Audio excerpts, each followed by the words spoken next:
તો વિદ્યાર્થી મિત્રો, લાસ્ટ વિડીયોમાં આપણે ટોટલ 4 દાખલાઓ જોયા પ્રકરણ 7ના વિભાગ ડીના. બાકીના દાખલાઓ આપણે આ વિડીયોમાં જોઈશું. ઓકે, તો જો પાંચમો દાખલો જે છે એ શું કહે છે એ આપણે જોઈ લઈએ કે કિરણ એલ એ ખૂણા એનો દ્વિભાજક છે, બરાબર, અને બી એ કિરણ એલ પરનો કોઈ બિંદુ છે. ઓકે, આકૃતિ તમને આપેલી છે. તો શું કહે છે કે બીપી અને બીક્યુ એ બીમાંથી ખૂણા એની બાજુ ઉપરના લંબ છે. તો સાબિત કરો ત્રિકોણ એપીબી અને ત્રિકોણ એક્યુબી સમાન છે, એકરૂપ છે, બરાબર, એકરૂપ સાબિત કરવાના છે. તો બહુ સિમ્પલ છે. પહેલાં આપણે ત્રિકોણ બે લઈ લઈએ, ત્રિકોણ એપીબી અને ત્રિકોણ એક્યુબીમાં. તો જો પહેલાં તો તમને શું આપેલું છે અહીંયા, ખૂણો એપીબી એટલે કે આ, બરાબર. ચલો આપણે આ આકૃતિને છે ને થોડી મોટી લઈ લઈએ, બરાબર, મતલબ મોટી કરી દઈએ. ઓકે, અહીંયા આપણે નવી આકૃતિ બનાવી દઈએ. જો ફાયદો છે ભાઈ કોઈ વાર ડિજિટલ નોટબુકનો. ઓકે, તો હવે આપણી જોડે આકૃતિ છે મોટી મસ્ત મજાની. હવે તમે ધ્યાનથી જુઓ અહીંયા, બરાબર, એટલા માટે જ મોટી કરી દીધી કે ભાઈ આ ખૂણો અને આ ખૂણો કેવા છે, 90 અંશ છે. તો મતલબ શું થશે, ખૂણો એપીબી બરાબર ખૂણો એક્યુબી. કાટખૂણા લખવું હોય તો લખી શકાય, રાઈટ, એટલે તમને ખ્યાલ આવે કે ભાઈ કેમ સમાન છે. પછી બીજું શું કીધું છે આમાં કે જે એલ છે એ ખૂણા એનું દ્વિભાજક છે, એટલે કે આ શું છે, બંને સમાન હશે કારણ કે આ દ્વિભાજક છે, રાઈટ. એટલે શું હશે, ખૂણો ક્યુ એ બી બરાબર ખૂણો બીએપી. તો લખી દઈએ બીએપી. કેમ, દ્વિભાજકથી બનતા ખૂણા એમ પણ લખી શકે, દ્વિભાજકથી બનતા ખૂણા. હવે એ બી બંને ત્રિકોણમાં છે એટલે એ બી બરાબર એ બી, બરાબર, એ બી બરાબર એ બી. કેમ, સામાન્ય બાજુ, બરાબર. હવે આમ ખૂણો બાજુ ખુખુબા મુજબ શું થશે, બંને ત્રિકોણ એકરૂપ થશે. ત્રિકોણ એપીબી એકરૂપ ત્રિકોણ એક્યુબી ખુબા. હવે બંને ત્રિકોણ એકરૂપ હોય, બંને ત્રિકોણ એકરૂપ છે ભાઈ, તો શું થાય, આપણું પહેલું તો સાબિત થઈ ગયું કે એપીબી બરાબર મતલબ એકરૂપ એક્યુબી. હવે આ બંને શું છે, એકરૂપ છે, તો બીપી અને ક્યુબી એટલે કે આ બંને બીક્યુ અને બીપી એ બંને કેવા હશે, સમાન હશે. તો લખી દઈએ પીપી બરાબર બીક્યુ સીપી સીટી. તો જે આપણે સાબિત કરવાનું તો આ એક અને આ બે બંને સાબિત કરી દીધું. એકદમ ઇઝી દાખલો, તો નાનો એવો દાખલો, આવો દાખલો આવે તમને મજા આવી જાય, બરાબર. હવે જોઈએ છઠ્ઠો દાખલો. તો છઠ્ઠા દાખલામાં શું કહે છે, એ બી એક રેખાખંડ છે અને પી તેનું મધ્યબિંદુ છે, મતલબ એપી અને પીબી સરખા છે, બરાબર. જેથી ખૂણો બીએડી અને જેથી ખૂણો બીએડી એટલે શું થશે, બીએડી એટલે કે આ ખૂણો અને ખૂણો એબીપી એટલે ખૂણો એબીપી. ઓકે, સોરી એબીઈ, વાંચવામાં ક્યાં જોઈને વાંચે તો મિસ્ટેક થઈ જાય છે. એટલે કોઈ વાર કેવું હોય કે ભાઈ મગજ આપણને કંઈક ઊંધું દેખાડે, બરાબર. એટલે ધ્યાનથી ફરી એક બે વાર જોઈ લેવાની રકમ. તો ખૂણો એબીઈ અને ખૂણો બીએડી સરખા આપેલા છે, મતલબ આ બે ખૂણા સરખા છે. પછી ખૂણો ઈપીએ, આ ખૂણો અને આ ખૂણો પણ સરખા છે. આપણે સાબિત કરવાનું છે કે ભાઈ જો આકૃતિ આપેલી જ છે એમ લખેલું છે અહીંયા, એટલે આપણે આકૃતિ અહીંયા આપેલી છે. ત્રિકોણ ડીએપી એટલે કયું ત્રિકોણ થશે એ આપણે જોઈ લઈએ. ડીએપી, તો ડીએપી અને ત્રિકોણ બીજું કયું છે, ઈબીપી એટલે કે ઈબીપી. કેવા છે, બંને સમાન હોય એ આપણે એકરૂપ હોય એ સાબિત કરવાનું છે. તો એકરૂપતા માટે આપણે પહેલાં તો જો આ બે ખૂણા સમાન છે, બરાબર. ઓકે, બીજું આ ખૂણો પણ સમાન છે, પણ આ ખૂણો સમાન આપેલો છે એનો આપણે ઉપયોગ કરીશું. શું કરીશું, ઉપયોગ કરીશું આ ખૂણો સમાનમાં કે ભાઈ આ બંને ખૂણા પણ સમાન છે. ઓકે, અને પછી એપી બરાબર પીબી છે એટલે કે બાજુ સમાન આપેલી છે, બરાબર. તો આમાં તમારે પહેલાં સાબિત શું કરવું પડશે કે ભાઈ આ ખૂણો એટલે કે ખૂણો ડીપીએ અને ખૂણો ઈપીબી બરાબર બંને સમાન છે. તો એના માટે પહેલાં આપણે લખીશું ખૂણો કયો આપેલો છે તમને, ઈપીએ બરાબર ડીપીબી. ચલો ઈપીએ બરાબર ડીપીબી આપેલો છે. ઈપીએ એટલે કયો, આ ખૂણો, તો ખૂણો EPA બરાબર ખૂણો DPB. હવે બંનેમાં હું શું એડ કરું? આ વચ્ચેનો ખૂણો એડ કરી દઉં. કયો ખૂણો? ખૂણો EPD. તો ખૂણો EPA વત્તા ખૂણો EPD બંને બાજુ એડ કરીએ છીએ, બરાબર. તો લખીશું અહીંયા બાજુમાં કે બંને બાજુ ખૂણો EPD ઉમેરતા. એમ તો અલગ લાઈન પણ તમે લખી શકો. હવે EPA વત્તા EPD, EPA એટલે આ વત્તા EPD એડ કર્યા તો આ ખૂણો આખો થઈ ગયો, એટલે શું થયો? ખૂણો DPA. તો લખી દઈએ ખૂણો DPA બરાબર આ ખૂણો વત્તા આ ખૂણો એટલે થયો ખૂણો EPB. ચલો, તો આપણું સાબિત થઈ ગયું. શું સાબિત કર્યું આપણે? કે આ ખૂણો અને આ ખૂણો બંને સમાન છે. હવે આપણે એનો ઉપયોગ કરીશું. તો ત્રિકોણ DAP જે આપણે એકરૂપ સાબિત કરવાનું છે અને ત્રિકોણ ABPમાં શું આવશે પહેલાં? તો પહેલાં તો ખૂણો DPA અને ખૂણો EPB સમાન છે, જે આપણે હમણાં જ સાબિત કર્યું. તો આ ખૂણો અને આ ખૂણો બંને કેવા છે? સમાન છે. એના પછી બીજું શું છે કે ભાઈ ખૂણો, કયો ખૂણો? આ ખૂણો કયો?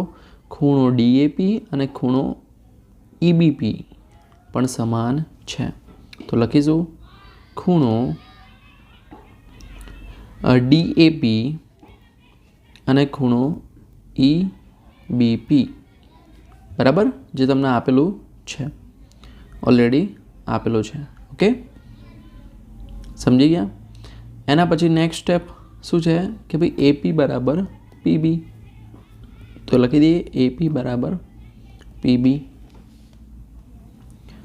ઓકે, એના પછી નેક્સ્ટ કે ભાઈ આ ખૂણો અને બાજુ, તો ખૂબા મુજબ શું થશે? ત્રિકોણ DAP એકરૂપ ત્રિકોણ EBP. કઈ શરત આવશે? ખૂણો બાજુ. હવે બીજું આપણે શું સાબિત કરવાનું છે કે ભાઈ AD બરાબર B. હવે જુઓ અહીંયા AD અને આ BE શું છે? બંને સમાન હોય. કેમ સમાન હોય ભાઈ? CPCD એકરૂપ ત્રિકોણોના અનુરૂપ અંગો સમાન હોય. ઓકે, તો અહીંયા થાય છે આ દાખલો પૂરો. બરાબર, સાબિત થઈ ગયો. બરાબર, DPA EPB પછી DAP EBP અને AP બરાબર PB. તો આમ ખૂણો બાજુ અને પછી CPCD. ઓકે, હવે જોઈએ નેક્સ્ટ 7મો દાખલો, જેમાં AB બરાબર AC હોય, AB બરાબર AC હોય તેવા સમદ્વિબાજુ ત્રિકોણ ABCમાં ખૂણો B અને ખૂણો C ના દ્વિભાજક. આપણે આકૃતિ દોરી લઈએ. પહેલાં એક ત્રિકોણ બનાવી દઈએ. બરાબર, A B અને C. ચલો, શું કહે છે? ખૂણો B અને ખૂણો C ના દ્વિભાજક. તો આ ખૂણો B નો દ્વિભાજક, આ ધારો કે ખૂણો C નો દ્વિભાજક. શેમાં છેદે છે? ઓમાં છેદે છે. હવે A અને O ને જોડો. ધારો કે A અને O ને જોડું છું અને અહીંયા પણ એક છેદે છે દૂર જઈને. બરાબર, ચલો આને નામ આપી દે D, આને નામ આપી દે E અને નામ આપી દે F. બરાબર, હવે સાબિત કરો કે OB બરાબર OC. તમને આપેલું શું છે? આખું જે AB છે એ અને AC સમાન છે, એ તમને આપેલું છે. તો લખી દઈએ કે અહીં AB બરાબર AC. ઓકે, બીજું શું કીધું છે? સમદ્વિબાજુ ત્રિકોણ છે. સમદ્વિબાજુ ત્રિકોણ એટલે AB બરાબર AC છે, AB બરાબર AC છે. તો સામસામેના ખૂણા એટલે કે આ ખૂણો અને આ ખૂણો કેવા થાય? સમાન થાય. તો લખી દઈએ ખૂણો ABC બરાબર ખૂણો ACB. હવે આ શું છે? દ્વિભાજક છે. BF અને CE એક અનુક્રમે ખૂણા B અને ખૂણા C ના દ્વિભાજક છે. તો એટલે આપણે અડધા કરી દઈએ. તો 1/2 ABC 1/2 ACB. તો શું થશે? જે 1/2 ABC કરીશું એટલે અડધો કરીશું ABCનો, આખા ABCનો. તો આપણે શું મળશે? ખૂણો OBC અને અહીંયા મળશે ખૂણો OCB. તો લખી દઈએ ખૂણો OBC બરાબર ખૂણો OCB. આ ખૂણો ના ખૂણો સમાન છે, એ આપણે સાબિત કર્યું. હવે ત્રિકોણ OBCમાં, બરાબર, ત્રિકોણ OBC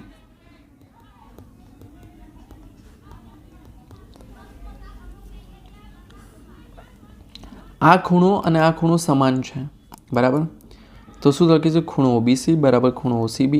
તો આમ શું થયું? સમદ્વિબાજુ ત્રિકોણ થયો. તો સમાન ખૂણાઓની સામેની બાજુ સમાન હોય તો માટે OB બરાબર શું થાય? OC થાય.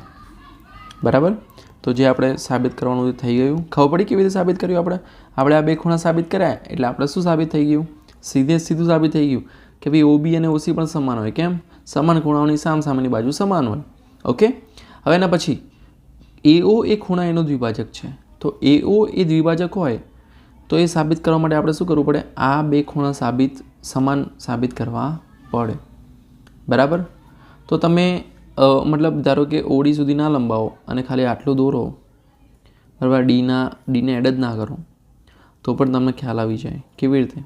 તો જો ત્રિકોણ AEO અને ત્રિકોણ AOFમાં, બરાબર, અથવા બીજી જો બે રીત છે આની. એક તો મેં તમને કીધું એમ કે ભાઈ આ બે ત્રિકોણ એકરૂપ સાબિત કરીએ, અથવા આને થોડું આપણે લંબાઈ દઈએ અને આને D નામ આપીએ તો ત્રિકોણ ADB અને ત્રિકોણ ADCમાં. ઓકે. શું સાબિત કરવાનું છે આપણે? બંને એકરૂપ સાબિત કરવાના છે. તો પહેલાં તો શું આવશે? AB બરાબર AC, બરાબર, કે ભાઈ બંને બાજુ સમાન છે. AB બરાબર AC તો લખી દઈએ AB બરાબર AC. આપેલું જ છે. પછી આ ખૂણો ABC બરાબર ખૂણો ACB, તો ખૂણો ABC બરાબર ખૂણો ACB અને AD તો બંનેમાં સેમ જ હોય એટલે AD બરાબર AD સામાન્ય બાજુ, બરાબર. તો આમ શું થશે? ત્રિકોણ ADB એકરૂપ ત્રિકોણ ADC. કઈ પૂર્વધારણા થઈ? બાજુ ખૂણો બાજુ, બા.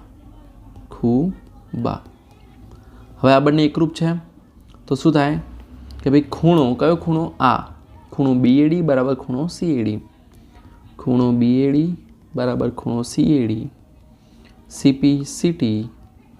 તો શું થયું કે ભાઈ આ બંને ખૂણા સરખા છે, મતલબ એ શું છે? માટે AOA ખૂણા A નો દ્વિભાજક છે. બરાબર. ખૂણો BAD એટલે ખૂણો BAO અને CAD એટલે CAO. બંને સમાન જ થાય ને? બરાબર. સિમ્પલ. ઓકે.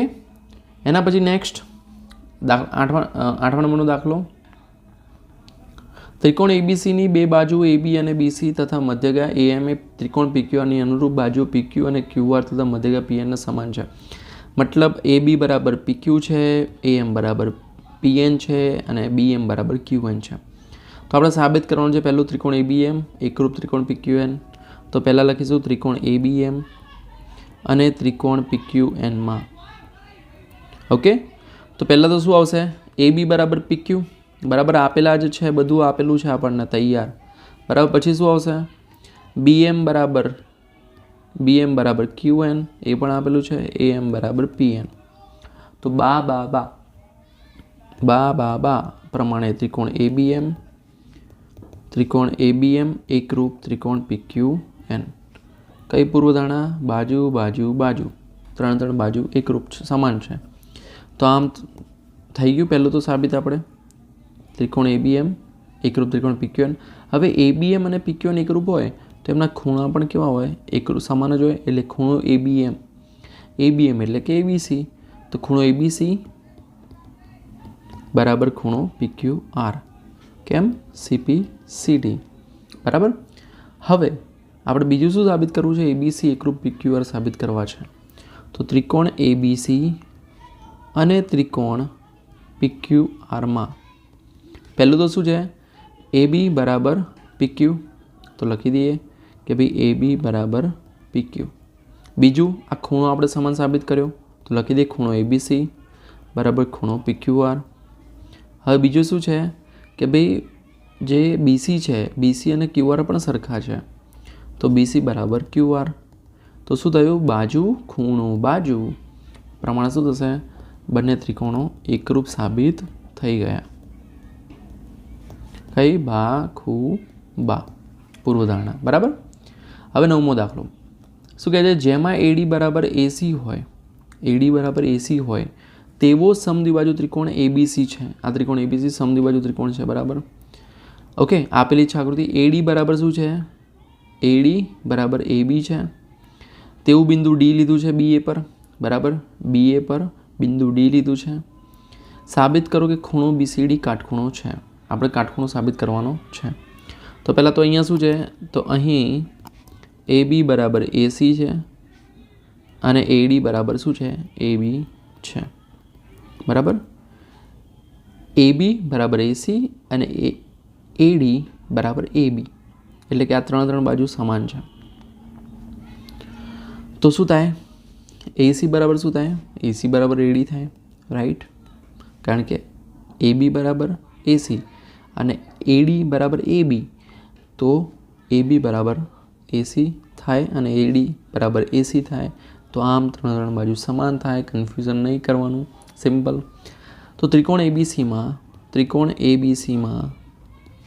AB બરાબર AC છે, મતલબ બે બાજુ સમાન છે. તો સમાન બાજુના સામસામેના ખૂણા સમાન, એટલે કે આ બે ખૂણા સમાન હશે. તો ખૂણો ACB ઇઝ ઇક્વલ ટુ ખૂણો ABC. સિમ્પલ. કયો પ્રમેય? પ્રમેય 7.2 અનુસાર. બરાબર. લખવું તમે લખી શકો પ્રમેય 7.2 મુજબ. સમીકરણ નંબર 1 આપી દો આને.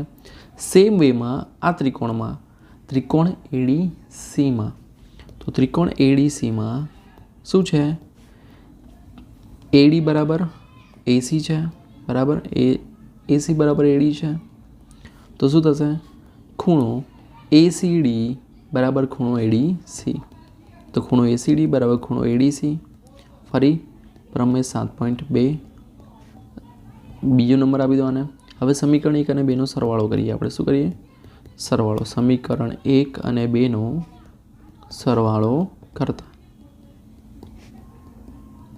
હવે સરવાળો કરીશું તો ખૂણો ACB વત્તા ખૂણો ACD, ખૂણો ACB વત્તા ખૂણો ACD બરાબર ખૂણો ABC વત્તા ખૂણો ADC, ખૂણો ABC વત્તા ખૂણો ADC. હવે તમે ધ્યાનથી જુઓ અહીંયા ACB એટલે આ અને ACD એટલે આ. તો આ બંનેનો સરવાળો કરતો શું મળે આપણને, ખૂણો BCD મળે. શું મળે, ખૂણો BCD. લખી દઈએ, ખૂણો BCD બરાબર ખૂણો ABC વત્તા ખૂણો ADC થાય. આને ત્રીજો નંબર આપી દઈએ. બરાબર. BCD બરાબર શું થયા, ખૂણો ABC વત્તા ખૂણો ADC. હવે ત્રિકોણ BCDમાં હવે જો પહેલી વસ્તુ તો ABC એટલે કયો ખૂણો કહેવાય, ABC એટલે કયો ખૂણો કહેવાય, DBC પણ કહેવાય. અને આ જે ખૂણો છે ADC એને કહેવાય BDC. તો હું શું લખું છું, ખૂણો BCD બરાબર ABCની જગ્યાએ લખી દઉં ખૂણો DBC. સેમ જ છે, ADCની જગ્યાએ શું લખું, BDC. હવે આને આપણે ત્રીજો નંબર આપી દઈએ. બરાબર. હવે ત્રિકોણ BCDમાં શું આવશે, આ ખૂણો DBC વત્તા આ ખૂણો BDC વત્તા આ ખૂણો BCD સરવાળો કેટલો થાય, 180 અંશ. તો લખી દઈએ DBC વત્તા BDC વત્તા BCD બરાબર 180 અંશ. હવે DBC વત્તા BDC કેટલા છે, BCD છે. તો ખૂણો BCD વત્તા ખૂણો BCD બરાબર 180 અંશ. સમીકરણ 3 પરથી. બરાબર. BCD વત્તા BCD એટલે 2 ગુણ્યા BCD બરાબર 180 અંશ. તો ખૂણો BCD કેટલો થયો, 180ના અડધા એટલે કે 90 અંશ. તો આ આપણો સાબિત થઈ ગયો. સિમ્પલ દાખલો હતો. બરાબર. બહુ કંઈ કોમ્પ્લિકેશન નથી, પણ થોડું બધું કન્ફ્યુઝન થઈ જાય એવું કોઈ વાર. બરાબર. તો એના માટે તમે બીજું શું કરી શકો, તો આમાં સિમ્પલ છે કે ભાઈ આને X ધારી દો. બરાબર. ઓકે. તો એ રીતે પણ તમે કરી શકો. બરાબર. અલગ અલગ રીતે પણ Xવાળી રીતમાં પણ તકલીફ પડી શકે. બરાબર. તો એકવાર ફરી આ દાખલો જાતે ગણવાનો ટ્રાય કરો. બરાબર. આઈ એમ શ્યોર આવડી જશે. હવે જોઈએ લાસ્ટ એક્ઝામ્પલ નંબર 10. સમદ્વિબાજુ ત્રિકોણ ABCમાં AB બરાબર AC છે. AB અને AC સરખા છે. બરાબર. અને BE બરાબર CD થાય એટલે B અને CD પણ સરખા છે. બરાબર. તો આપણે સાબિત કરવાનું છે AD અને AE સમાન હોય. હવે જો ધ્યાનથી સમજજો, આમાં આપણે AD અને AE સમાન સાબિત કરવા હોય ને, તો એક તો આ જે ત્રિકોણ છે એનો આપણે કલર બીજા ત્રિકોણનો કલર બદલી દઈએ. ઓકે, અને બીજું ત્રિકોણ છે આ. ઓકે, ધ્યાનથી જોજો, એને આપણે એકરૂપ સાબિત કરવાના છે. તો અહીં બી બરાબર શું છે? સીડી છે. બરાબર, આપણે એની કોઈ જરૂર છે નહીં. તો ત્રિકોણ, કયા બે ત્રિકોણ લેવાના આપણે? ત્રિકોણ ABE. આ યલો તમે જોવો છો ને, ABE, ત્રિકોણ ABE અને ત્રિકોણ ADCમાં અથવા ACDમાં. બરાબર. તો જો પહેલાં તો ભાઈ AB બરાબર AC છે, એટલે આપણે એ લાઈનવાળું પહેલાં પતાવી દઈએ અને આપણે થોડું નીચે કરી દઈએ. અરે ક્યાં ઊંધું થઈ ગયું. બરાબર, શું કરીએ? આને આપણે નીચે લખીશું. કેમ ભાઈ? એનું કારણ છે, હું તમને બતાવું અહીંયા જ. જો ત્રિકોણ ABCમાં AB બરાબર શું છે? AC છે. માટે આ ખૂણો અને આ ખૂણો કેવો થાય? સમાન થાય. એટલે ખૂણો B બરાબર ખૂણો C. સિમ્પલ, ખૂણો B બરાબર ખૂણો C. હવે ત્રિકોણ ABE અને ત્રિકોણ ACDમાં, ABE અને ACDમાં પહેલાં તો શું છે? AB બરાબર AC છે, તો લખી દઈએ ભાઈ AB બરાબર AC. ઓકે, પછી ખૂણો B બરાબર ખૂણો C છે. આ B અને આ C સરખા છે. બરાબર. એના પછી બીજું કંઈ? તો યસ, BE બરાબર CD છે, એટલે કે આ BE અને આ CD સરખા છે. તો BE અને CD સરખા છે, તો લખી દઈએ BE બરાબર CD.